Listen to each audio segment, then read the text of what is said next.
گزشتہ آپ کی خدمت میں قربانی کے حوالے سے چند مستحب باتیں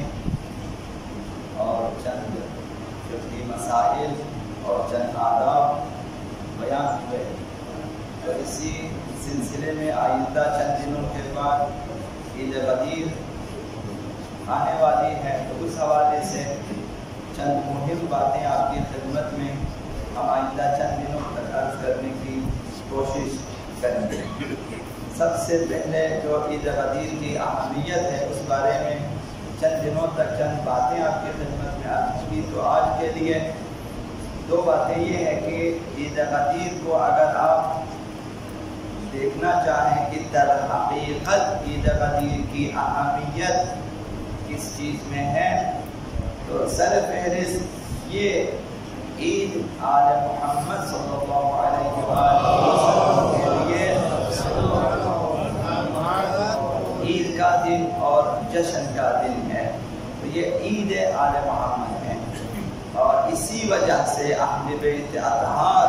علیہ السلام کی جانب سے خاص طور پر اس دن عید اور جشن منانے کا جو ہے اس کی زیادہ سفارش ہوئی ہے اور تاکید ہوئی ہے۔ یہی تاکید اہل بیت کی طرف سے اس بات کی نشانی ہے کہ عید غدیر کی اہمیت ہے اسلام میں، مخصوصاً ملت تشیع میں۔ خلیفہ دوم کی محفل میں ایک یہودی شخص موجود تھا، اور اس نے کہا کہ اگر غدیر کے دن نازل ہونے والی یہ آیت کی اسلام میں الیوم اکملت لکم دینکم، یہ آیت کہ آج ہم نے خداوند تعالی آج میں نے تمہارا دین مکمل کیا، اگر یہ آیت ہماری امت میں نازل ہوتی تو ہم جشن مناتے، ہم عید مناتے، مگر یہ کہ ایسی آیت ہمارے لیے نازل نہیں ہوئی۔ تو عید غدیر کی اہمیت اکمال دین کے سلسلے میں ہے،